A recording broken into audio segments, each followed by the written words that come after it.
Hi guys, welcome to the vlog. Once again, advice for days. Huwag maghangad ng sobrang yaman dito sa ibabaw ng mundo. Kapag ang tao po kasi naghahangad ng sobrang yaman dito sa ibabaw ng mundo ay nahihila rin siya sa kasamaan. Bakit?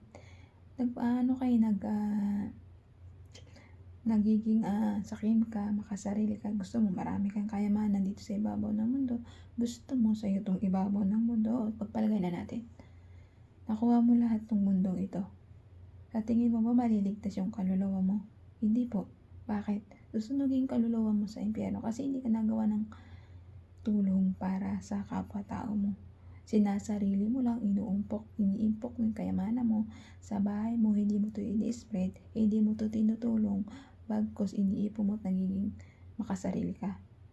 Hindi po tama yun. Hindi po mabuting gawain ng tao na ganun. Magdamot, maging makasarili. Marami ngayon dito sa ibabaw ng mundo ganyan. Magiging makasarili sila, hindi sila marunong tumulong sa kapwa nila. Gusto nila marami silang kapangyarihan.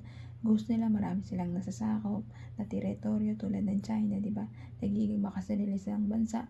Kahit napakalaki na ng bansa nila, sila kasi yung bansang hindi makontento. Kahit napakalaki na ng bansa nila, gusto nila angkinin lahat ng bansa ba? Gusto nila sila yung hari in China. Pero hindi nila nalalaman na ang bansa nila isang araw, iguguho yun ng ating Panginoon. Ilulunod sila sa tubig. Kaya sila, pag hindi sila nagbago sa mga makasarili nilang pagnanasa o pagnanais, ay tsak na tsak ang bansa nila ay lulubog ng Diyos Ama. Kaya magbago na sila habang maaga pa. Makontento sila kung ano lang teritoryo ang bigay sa kanila ng ating Diyos Ama. Pag mag-aangat po tayo kasi ng sobrang yaman dito sa ibabaw ng mundo, paparusahan tayo ng ating Diyos Ama. Pag nakikita niya itong bansa na to, hindi nagiging mabuting mga tao, nagiging madamot, makasarili, nagiging gahaman sa kapangyarihan, gusto nila, marami pa silang nasasakop, pues paparusahan sila na ating Diyos Ama. Gigisingin sila na tama na, itigil nyo na yan.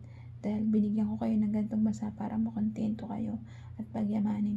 Kung mayaman yung bansa mo, tumulong kayo sa mga maliliit na bansa na mahihirap. Ganun po yun. Hindi kayo magdamutan o maging makasarili ba? Naghahaman kahaman sa pera na makasarili. Kailangan bilang isang mabuting tao, gampanan po natin pagiging mabuting tao. Tumulong tayo sa kapwa-tao natin, sa mga nangangailangan ng tulong. Hindi po pag sa sarili o makasarili pagdadamot o hindi makontento sa isang bagay o isang bansa na gusto pa marami pang nasasakupan. Huwag pong ganun.